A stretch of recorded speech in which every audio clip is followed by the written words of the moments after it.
लो जी, जाली वजीर आजम ने जाली कमां का क्रेडिट भी लेना शुरू करता है। जाली वजीर आजम ने जाली कमां का क्रेडिट भी लेना शुरू करता जी। उसने फोन किया, सदर ने फोन किया, फ्रांस ने, झूठ शुरू हो गया इंटरनेशनल लेवल ते। वाह, इंटरनेशनल फ्रॉडीए टक्कर गए ने सानू, इंटरनेशनल फ्रॉडीए। पहली गल, खान साहब ने 3 महीने मंगे ने कि मैनू 3 महीने दे दिओ, तुसी सानू थाड़ी जान छड़ दिओ, ताड़ी मेहरबानी। चलो जाओ, इन्हां नू दिओ यार 3 महीने, इन्हां ते कोई तनकीद ना करे। एक ऐसा बंदा पाया गया फर्स्ट टाइम कि मैं एक फैसला करा, इस मुल्क नू 3 महीने च तबाह करा, लेकिन मैनू कोई पूछे ना, मेरे ते कोई तनकीद ना करे। तुसी एक दिन नहीं मियां साहब नू टिकन दिता तनकीद तो बगैर, ना मीडिया ने, ना झूठे खान ने, ना किसी होर ने 1 मिनट नहीं टिकन दिता। हर गल ते तनकीद, अच्छे काम ते भी तनकीद कीती तुसी, और तुहाडे गंदे कामां ते तनकीद ना करिए। पहली गल। दूसरी गल, 3 महीने की 10 दिनां च पता लग गया तुसी किस काबिल जे, किस काबिल जे तुसी किसे काबिल ने जे 10 दिनां च। तुहानू एक रिक्वेस्ट करना चाहते सारे पाकिस्तानी, 22 करोड़ पाकिस्तानी की रिक्वेस्ट सुन लो। इमरान खान साहब, ना करो इस मुल्क की कोई तरक्की, ना दिओ इस मुल्क नू कुछ, ना इस मुल्क दे नाल कोई अच्छा किरदार तुसी कर सकते हो, ना करो। लेकिन एक काम करो, जिहो जिहा तुहानू दिता इस तरह दा ते रहन दिओ। जो तुहानू दे गए मियां साहब तोहफा, ਉਹਨੂੰ ਹੀ ਰਹਿਣ ਦਿਓ। ਤੁਸੀਂ ਉਸ ਤੋਂ ਉੱਤੇ ਤੇ ਨਹੀਂ ਜਾ ਸਕਦੇ ਇਨਸ਼ਾਅੱਲਾ। ਨਾ ਤੁਸੀਂ ਕਾਬਲੀਅਤ ਨਹੀਂ ਹੈਗੀ, ਕਾਬਲੀਅਤ ਹੋਏਗੀ ਤੇ ਜਾਓਗੇ। ਚਲੋ ਇੱਕ ਕੰਮ ਕਰੋ, ਇਹਨੂੰ ਇੱਥੇ ਰੱਖ ਲਓ, ਜਿਸ ਤਰ੍ਹਾਂ ਦਿੱਤਾ ਇਹਨੂੰ ਇਸ ਤਰ੍ਹਾਂ ਤੇ ਰੱਖ ਦਿਓ। ਅਸੀਂ ਤੁਹਾਡੇ ਤੇ ਫੇਰ ਵੀ ਖੁਸ਼ ਹਾਂ। ਜਿਹੜੀਆਂ ਤਰੱਕੀਆਂ ਉਹ ਦੇ ਗਏ ਨੇ ਉਹ ਹੀ ਰੱਖ ਲਓ, ਜਿਹੜੀ ਬਿਜਲੀ ਉਹ ਦੇ ਗਏ ਨੇ ਉਹ ਹੀ ਚਲਾ ਲਓ, ਜਿਹੜੇ ਪੈਸੇ ਅਕਾਊਂਟ 'ਚ ਛੱਡ ਗਏ ਨੇ ਉਹ ਨਹੀਂ ਸਾਨੂੰ ਵਾਪਸ ਕਰ ਦੇਣਾ। रेलवे ਨੂੰ ਇਸੇ ਤਰ੍ਹਾਂ ਹੀ ਵਾਪਸ ਕਰ ਦੇਣਾ। ਬਿਜਲੀ ਕਮ ਸੇ ਕਮ ਜਿਸ ਤਰ੍ਹਾਂ ਉਹ ਦਿੰਦੇ ਪਏ ਸਨ ਪੂਰੇ ਮੁਲਕ ਨੂੰ, ਉਸ ਤਰ੍ਹਾਂ ਹੀ ਵਾਪਸ ਕਰ ਦਿਓ। ਲੇਕਿਨ ਤੁਹਾਡੀ ਮਿਹਰਬਾਨੀ ਹੈ, ਤੁਸੀਂ ਉੱਤੇ ਨਹੀਂ ਜਾ ਸਕਦੇ, ਤੁਸੀਂ ਇਹਨੂੰ ਥੱਲੇ ਵੀ ਨਾ ਖੜੋ। ਜੋ ਤੁਸੀਂ ਹਾਲ ਕਰਤਾ ਨਾ, ਚੈੱਕ ਕਰੋ ਪੰਜਾਬ ਦੇ ਵਿੱਚ ਬਿਜਲੀ ਦੇ ਕੀ ਹਾਲਾਤ ਨੇ। ਮੈਂ ਤੇ 4-4 ਘੰਟੇ ਬਿਜਲੀ, ਕਦੀ ਬਿਜਲੀ ਨਹੀਂ ਸੀ ਇਸ ਤਰ੍ਹਾਂ ਗਈ ਜਿਸ ਤਰ੍ਹਾਂ ਤੁਸੀਂ। ਸੀਐਨਜੀ ਦੀਆਂ ਲਾਈਨਾਂ ਵੀਡੀਓ ਆਣੀਆਂ ਸ਼ੁਰੂ ਹੋ ਗਈਆਂ ਨੇ, ਸੀਐਨਜੀ ਦੀਆਂ ਲਾਈਨਾਂ ਜਿਹੜੀਆਂ 5 ਸਾਲ ਇਸ ਕੌਮ ਨੇ ਭੁੱਲੀ ਰੱਖੀਆਂ ਨੇ। ਇਸ ਕੌਮ ਦੇ ਵਿੱਚ ਉਹ ਕਰਾਚੀ ਦੀਆਂ ਖਬਰਾਂ ਵੀ ਸ਼ੁਰੂ ਹੋ ਗਈਆਂ, ਉਹ ਲੁੱਟਿਆ ਗਿਆ, ਇਹ ਲੁੱਟਿਆ ਗਿਆ, ਉਹ ਲੁੱਟਿਆ ਗਿਆ, ਉੱਥੇ ਬੰਬ ਧਮਾਕਾ ਤੇ ਉੱਥੇ ਗੋਲੀ ਚਲਾਤੀ। ਸਭ ਕੁਝ ਸ਼ੁਰੂ ਕਰਾਤਾ ਤੁਸੀਂ 14 ਦਿਨਾਂ ਦੇ ਵਿੱਚ 10 ਦਿਨਾਂ ਦੇ ਵਿੱਚ। ਤੇ ਤੁਸੀਂ ਕਹਿੰਦੇ ਵੀ ਉਹ 3 ਮਹੀਨੇ ਤਨਕੀਦ ਨਾ ਕਰੋ।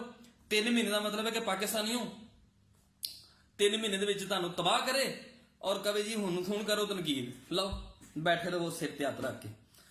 ਇੱਕ ਗੱਲ ਤੁਹਾਨੂੰ ਹੋਰ ਦੱਸਣਾ ਚਾਹਨਾ, ਇਹ ਜਿਹੜਾ ਹੈਲੀਕਾਪਟਰ ਦਾ ਇਸਤੇਮਾਲ ਦੀ ਤੁਸੀਂ ਗੱਲ ਕਰਦੇ ਹੋ ਬਾਰ-ਬਾਰ, ਕਿਸੇ ਬੰਦੇ ਨੇ ਇਹ ਨਹੀਂ ਕਿਹਾ ਕਿ ਹੈਲੀਕਾਪਟਰ ਇਸਤੇਮਾਲ ਕਿਉਂ ਕਰਦਾ। ਸਾਰੇ ਇਹੀ ਕਹਿੰਦੇ ਨੇ ਉਹ ਕਰਦਾ, ਉਹ ਕਰਦਾ, ਪ੍ਰੋਟੋਕੋਲ ਬਚਾਉਂਦਾ। ਮੈਂ ਤੁਹਾਨੂੰ ਦੱਸਣਾ ਹੈਲੀਕਾਪਟਰ ਕਿਉਂ ਇਸਤੇਮਾਲ ਕਰਦਾ, ਬੜੀ ਵੱਡੀ ਗੱਲ ਜੇ, ਗੌਰ ਕਰੋ।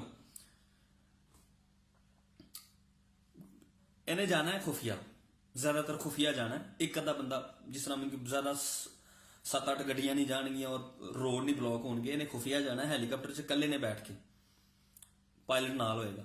ਪਾਇਲਟ ਨੇ ਉੱਥੇ ਲਾਣਾ, ਇਹਨੇ ਅੰਦਰ ਜਾਣਾ, ਕੋਕੀਨ ਪੀਣੀ 2 ਘੰਟੇ ਜਾਂ ਘੰਟਾ ਘਰ ਬਹਿਣਾ ਤੇ ਵਾਪਸ ਆ ਜਾਣਾ। ਕਿਸੇ ਨੂੰ ਪਤਾ ਵੀ ਨਹੀਂ ਲੱਗਣਾ ਕਿ ਕੋਕੀਨ ਪੀਣ ਗਿਆ। ਬਣੀ ਗੱਲ ਆ, ਪਤਾ ਤੁਹਾਨੂੰ ਨਹੀਂ ਪਤਾ, ਸਾਰੇ ਨੇ ਜਾਣਾ ਹੀ ਜਾਣਾ ਹੈ ਕੋਕੀਨ ਪੀਣ, ਬਸ। ਦੂਸਰੀ ਗੱਲ, ਅਗਰ ਇਹ ਪ੍ਰੋਟੋਕੋਲ ਲੈ ਕੇ ਜਾਵੇ ਜਾਂ ਵਜ਼ੀਰਾਂ ਨਾਲ ਜਾਵੇ ਜਾਂ ਮਸ਼ੀਰਾਂ ਨਾਲ ਜਾਵੇ ਤੇ ਉਹ ਤੇ ਫਿਰ ਸਾਰਿਆਂ ਨੂੰ ਪਤਾ ਚੱਲ ਜਾਏਗਾ ਨਾ। ਵਜ਼ੀਰਾਂ ਹਾਊਸ ਕੋਕੀਨ ਆ ਨਹੀਂ ਸਕਦੀ, ਠੀਕ ਹੈ। ਉਹਦੀ ਮੇਨ ਵਜ੍ਹਾ ਹੈ ਨਾ ਕਿ ਉੱਥੇ ਸਿਕਿਉਰਿਟੀ, ਉਹ ਸਕੈਨਰ ਨੇ, ਜਗ੍ਹਾ ਜਗ੍ਹਾ ਤੇ ਕੈਮਰੇ ਨੇ, ਤੇ ਸੰਘਾੜੀ ਲੈਂਦਾ ਫੜਿਆ ਜਾਏਗਾ ਤੇ ਇਹਨੇ ਉਧਰ ਜਾਣਾ ਹੀ ਜਾਣਾ। ਦੂਸਰੀ ਗੱਲ, ਇਹ ਬਾਹਰ ਫੋਰਨ ਟੂਰਸ ਜਿਹਨੂੰ ਕਹਿੰਦੇ ਨੇ ਇੰਗਲਿਸ਼ ਦੇ ਵਿੱਚ, ਬਾਹਰ ਦੇ ਟੂਰ ਬੜੇ ਘੱਟ ਲਾਏਗਾ। ਉਹਦੀ ਮੇਨ ਵਜ੍ਹਾ ਹੈ, ਬਾਹਰ ਦੇ ਮੁਲਕਾਂ 'ਚ ਤੁਸੀਂ ਹੁੰਦੇ ਹੋ ਸਟੇਟ ਦੇ ਗੈਸਟ, ਕਿਉਂਕਿ ਜਿਹੜੇ ਮੁਲਕ 'ਚ ਤੁਸੀਂ ਜਾਂਦੇ ਉੱਥੋਂ ਦੇ ਗੈਸਟ ਹੁੰਦੇ ਜੇ, ਉੱਥੋਂ ਦੇ ਮਹਿਮਾਨ ਹੁੰਦੇ ਜੇ, ਉਹਨਾਂ ਕੋਲ ਤੁਸੀਂ ਰਹਿਣਾ ਹੁੰਦਾ, ਉਹਨਾਂ ਦੀ ਸਿਕਿਉਰਿਟੀ ਹੁੰਦੀ ਹੈ, ਉਹਨਾਂ ਦਾ ਹਰ ਚੀਜ਼ ਹੁੰਦੀ, ਉਹਨਾਂ ਨੇ ਤੁਹਾਡੀ ਜਾਨੋ ਮਾਲ ਦੀ ਹਿਫਾਜ਼ਤ ਕਰਨੀ ਹੁੰਦੀ। ਉੱਥੇ ਵੀ ਕੋਕੀਨ ਨਹੀਂ ਲੱਭਣੀ ਇਮਰਾਨ ਖਾਨ ਸਾਹਿਬ ਨੂੰ, ਤੇ ਉੱਥੇ ਵੀ ਘੱਟ ਤੋਂ ਘੱਟ ਦੌਰੇ ਕਰਨਗੇ ਔਰ ਪਾਕਿਸਤਾਨੀਆਂ ਨੂੰ ਕਹਿਣਗੇ ਕਿ ਮੈਂ ਬੱਚਤ ਕਰ ਰਿਹਾ। ਇਹ ਬੱਚਤ ਨਹੀਂ ਕਰ ਰਹੇ, ਮਜਬੂਰੀ ਹੈ। ਇਹ ਜ਼ਰਾ ਕਦੀ ਚਲੇ ਵੀ ਜਾਣ ਮੁਲਕੋਂ ਬਾਹਰ, ਕਦੀ ਚਲੇ ਵੀ ਜਾਣ, ਤੇ ਪਤਾ 1 ਦਿਨ ਜਾਂ 1.5 ਦਿਨ ਦਾ ਦੌਰਾ ਹੋਏਗਾ, ਇਸ ਤੋਂ ਜ਼ਿਆਦਾ ਦੌਰਾ ਨਹੀਂ ਹੋਏਗਾ, ਅਗਲੇ ਦਿਨ ਵਾਪਸ ਹੋਏਗਾ। ਹਾਂ, ਜਿਸ ਦਿਨ ਕੈਨੇਡਾ ਜਾਂ ਉਹ ਜਿੱਥੇ ਜਮਾਇਮਾ ਰਹਿੰਦੀ ਉੱਥੇ ਗਿਆ ਤੇ ਜਮਾਇਮਾ ਕੋ ਜਾ ਕੇ ਰਹੇਗਾ, ਉਹ ਇਹਨੂੰ ਪ੍ਰੋਵਾਈਡ ਕਰਦੇ ਕਿ ਕੋਕੀਨ। ਲੇਕਿਨ ਸਰਕਾਰੀ ਦੌਰੇ ਦੇ ਵਿੱਚ ਇਹ ਜ਼ਿਆਦਾ ਦੇਰ ਬਾਹਰ ਨਹੀਂ ਰਹਿ ਸਕਦਾ। ਇਹ ਵੀ ਗੱਲ ਪੁਆਇੰਟ ਵਾਲੀ ਜੇ। ਇਹ ਕਹਿੰਦੇ ਤੇ ਹੈਗੇ ਨੇ ਬੱਚਤ ਕਰ ਰਹੇ ਸੀ। ਕੋਈ ਮੁਲਕ ਗੱਡੀਆਂ ਵੇਚ ਕੇ, ਪੱਖੇ ਵੇਚ ਕੇ, ਸੋਫੇ ਵੇਚ ਕੇ, ਟੈਂਟ ਵੇਚ ਕੇ ਕਦੀ ਨਹੀਂ ਕੋਈ ਤਰੱਕੀ ਕੀਤੀ ਹੈ। ਯਾਦ ਰੱਖਣਾ ਖਾਨ ਸਾਹਿਬ, ਜਿਹੜਾ ਤੁਸੀਂ ਕੰਮ ਕਰਦੇ ਪਏ, ਇਸ ਮੁਲਕ ਨੂੰ ਤਰੱਕੀ ਤੇ ਖੜਨਾ ਨਾ, ਤੇ ਇੱਕ ਫੈਸਲਾ ਗਵਰਨਮੈਂਟ ਦਾ ਜਿਹੜਾ ਨਾ ਖਰਬਾਂ ਰੁਪਏ ਦਾ ਫਾਇਦਾ ਦੇ ਸਕਦਾ ਹੈ ਮੁਲਕ ਨੂੰ। ਤੁਸੀਂ ਉਸ ਪਾਸੇ ਨਹੀਂ ਜਾ ਰਹੇ, ਤੁਸੀਂ ਕਹਿ ਰਹੇ ਹੋ ਡਰਾਇੰਗ ਰੂਮ 'ਚ ਏਸੀ ਲੱਗਾ ਉਹ ਲਾ ਕੇ ਵੇਚ ਦਿਓ, ਉਹ ਸੋਫੇ ਫਾਲਤੂ ਪਏ ਨੇ ਉਹ ਲਾ ਕੇ ਵੇਚ ਦਿਓ। ਤੁਹਾਡੇ ਆਪਣੇ ਘਰ ਦੇ ਵਿੱਚ ਸਮ ਟਾਈਮ ਕਿਸੇ ਦੇ ਵੀ ਘਰ ਦੇ ਵਿੱਚ 2-3 ਕਮਰੇ ਐਸੇ ਹੁੰਦੇ ਨੇ ਜਿੱਥੇ ਫਾਲਤੂ ਸਮਾਨ ਪਿਆ ਹੁੰਦਾ ਮਹਿਮਾਨਾਂ ਵਾਸਤੇ, ਤੇ ਤੁਸੀਂ ਮਹਿਮਾਨਾਂ ਦਾ ਸਮਾਨ ਚੁੱਕ ਕੇ ਵੇਚ ਦਿਓ। ਜਦੋਂ ਮਹਿਮਾਨ ਆਣਗੇ ਉਹਨਾਂ ਜ਼ਮੀਨ ਤੇ ਪਾਣਾ ਜੇ, ਤੇ ਗੱਡੀਆਂ ਬਾਹਰ ਦੇ ਮਹਿਮਾਨਾਂ ਵਾਸਤੇ ਚਲੋ ਵੇਚੋ। ਉਹ 'ਚ ਮਹਿਰਾਨ ਵੀ ਨੇ, ਉਹ 'ਚ ਕਲਟਸ ਵੀ ਨੇ, ਇਹ ਪਿਆ ਮੇਰੇ ਕੋਲ ਅਖਬਾਰ, ਉਹ 'ਚ ਕਲਟਸ ਨੇ, ਮਹਿਰਾਨ ਨੇ, ਸੁਜ਼ੂਕੀ ਕੈਰੀ ਡੱਬੇ ਨੇ, APV ਜਿਹੜੀ 4 ਲੱਖ ਰੁਪਏ ਦੀ ਗੱਡੀ ਮਿਲ ਜਾਂਦੀ ਉਹ ਏ। ਕੀ ਕਰਦੇ ਪਏ ਜੇ 86 ਮਾਡਲ ਕਰੋਲਾ ਵੇਚ ਕੇ, GLI 2000 ਮਾਡਲ ਵੇਚ ਕੇ, 2001 ਮਾਡਲ ਵੇਚ ਕੇ ਵੇਚੋ ਵੇਚੋ ਵੇਚੋ, ਕਰੋ ਜੋ ਹੁੰਦਾ ਜੇ ਕਰੋ, ਲੇਕਿਨ ਇਸ ਤਰ੍ਹਾਂ ਕਦੀ ਨਹੀਂ ਕਿਸੇ ਕੌਮ ਦਾ ਪੇਟ ਭਰਦਾ। ਕਿੰਨੀ ਕੁ ਦੇਰ ਵੇਚੋਗੇ? ਕਦੀ ਵਜ਼ੀਰ ਆਜ਼ਮ ਹਾਊਸ ਵੇਚੋਗੇ, ਕਦੀ ਪਲਾਟ ਵੇਚੋਗੇ, ਕਦੀ ਗੱਡੀਆਂ ਵੇਚੋਗੇ, ਕਦੀ ਜ਼ਕਾਤ ਵੀ ਇਕੱਠੀ ਕਰੋਗੇ। ਕਹਿੰਦੇ ਨੇ ਕਸ਼ਕੋਲ ਤੋੜਨਾ, ਹਾਂ ਤੋੜਨਗੇ ਕਸ਼ਕੋਲ। ਇਹ ਲੈਣਗੇ ਡਰਮ, ਇਹ ਵੱਡਾ ਡਰਮ ਲੈਣਗੇ ਤੇ ਉੱਚ ਮੰਗਣਗੇ। ਇਹ ਇੰਟਰਨੈਸ਼ਨਲ ਮੰਗਤੇ ਨੇ, UNO ਦੇ ਮੰਗਤੇ, ਇੰਟਰਨੈਸ਼ਨਲ ਮੰਗਤੇ ਨੇ। ਇਹਨਾਂ ਨੇ ਇੰਨਾ ਕੁ ਪੈਸਾ ਮੰਗਣਾ ਕਿ ਤੁਸੀਂ ਸੋਚੀ ਪੈ ਜਾਣਾ। ਤੁਸੀਂ ਕਹਿੰਦੇ ਹੋ ਇਹਨਾਂ ਨੇ ਕਸ਼ਕੋਲ ਤੋੜਨਾ, ਇਹਨਾਂ ਦੇ ਹੱਥੋਂ ਕਸ਼ਕੋਲ ਨਹੀਂ, ਕਸ਼ਕੋਲ ਬਣਾਉਣ ਵਾਲੇ ਆਏ ਨੇ। ਕਸ਼ਕੋਲ ਦਾ ਜਿਹੜਾ ਪਹਿਲਾ ਫਰਮਾ ਸੀ ਇਮਰਾਨ ਖਾਨ ਦੇ ਘਰੋਂ ਬਰਾਮਦ ਹੋਇਆ ਸੀ, ਤੇ ਤੁਸੀਂ ਕਹਿੰਦੇ ਹੋ ਕਸ਼ਕੋਲ ਇਹਨਾਂ ਨੇ ਤੋੜਨਾ। ਠੀਕ ਹੈ, ਤੇ ਕੰਮ ਉਹ ਕਰੋ ਜਿਹੜੇ ਕਰਨ ਵਾਲੇ ਨੇ। ਮੁਲਕ ਨੂੰ ਜਿਸ ਤਰ੍ਹਾਂ ਲਿਆ ਜੇ ਉਸ ਤਰ੍ਹਾਂ ਹੀ ਵਾਪਸ ਕਰ ਦੇਣਾ, ਬਸ ਤੁਹਾਡੀ ਮਿਹਰਬਾਨੀ, ਹੋਰ ਕੁਛ ਨਾ ਕਰੋ। ਠੀਕ ਹੈ, ਕੋਈ ਬੰਦਾ ਚੈੱਕ ਕਰ ਲਓ, ਕੋਈ ਬੰਦਾ ਐਲੀਜੀਬਲ ਨਹੀਂ ਹੈ ਕਿਸੇ ਵੀ ਇਦਾਰੇ ਵਾਸਤੇ ਜਿਹੜੇ ਤੁਸੀਂ ਲਾਤੇ ਨੇ ਹੁਣ ਤੱਕ। ਨਾ ਆਪ ਤੁਸੀਂ ਕਿਸੇ ਕਾਬਲ ਹੋ, ਨਾ ਤੁਹਾਡੇ ਬੰਦੇ ਕਿਸੇ ਕਾਬਲ ਨੇ। ਮੀਆਂ ਸਾਹਿਬ ਤੁਹਾਡੇ ਨਾਲ ਫੇਰ ਵੀ ਪਿਆਰ, ਮੀਆਂ ਸਾਹਿਬ ਆਓ ਵਾਪਸ, ਇਹਨਾਂ ਨੂੰ ਸਮਝਾਓ, ਇਹਨਾਂ ਨੂੰ ਇਹ ਕਿਸੇ ਕਾਬਲ ਨਹੀਂ ਹੈਗੇ, ਇਹਨਾਂ ਨੂੰ ਇਸ ਮੁਲਕ ਨੂੰ ਚਲਾਉਣ ਵਾਸਤੇ ਤੁਹਾਡੇ ਵਰਗੇ ਬੰਦੇ ਦੀ ਜ਼ਰੂਰਤ ਹੈ। ਬਾਕੀ ਤਾਂ ਸਭ ਫਰੋਡੀਏ ਨੇ, ਪਤਾ ਨਹੀਂ ਕੀ ਇਹਨਾਂ ਨੇ ਸੋਚ ਲਿਆ, ਚੀਫ ਜਸਟਿਸ ਨੇ ਕੀ ਸੋਚ ਲਿਆ। ਚੀਫ ਜਸਟਿਸ ਸਾਕਿਬ ਨਿਸਾਰ, ਸਾਫਤ ਚੈੱਕ ਕਰ ਲਓ, ਸਾਫਤ ਕੀ ਹੋ ਰਹੀ ਮੇਰੀ ਤਾਂ ਸਮਝ ਚੋਂ ਬਾਹਰ ਹੈ। ਅਸੀਂ ਪਾਗਲ ਨਹੀਂ ਬੈਠੇ ਹੋਏ, ਇਹ ਕੌਮ ਪਾਗਲ ਨਹੀਂ ਗਈ, ਤੇ ਜੇ ਪਾਗਲ ਹੈਗੀ ਨਾ ਤੇ ਫਿਰ ਪੂਰੇ ਪਾਗਲ ਹੈਗੇ, ਪੂਰੇ ਪਾਗਲ। ਇਹ ਯਾਦ ਰੱਖਣਾ। अस्सलाम वालेकुम। 1, 2, 3, 4.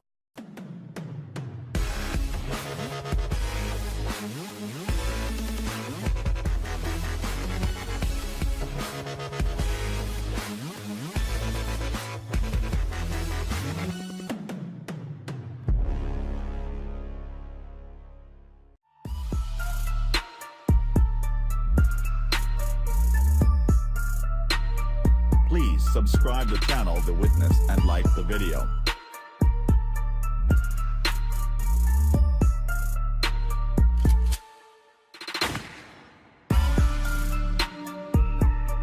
Please subscribe the channel The Witness and like the video.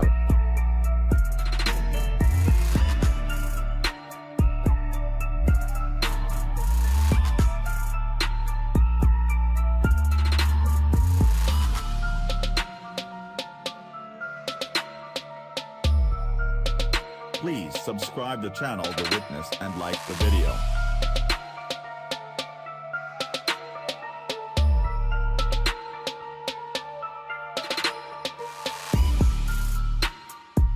Please subscribe the channel The Witness and like the video.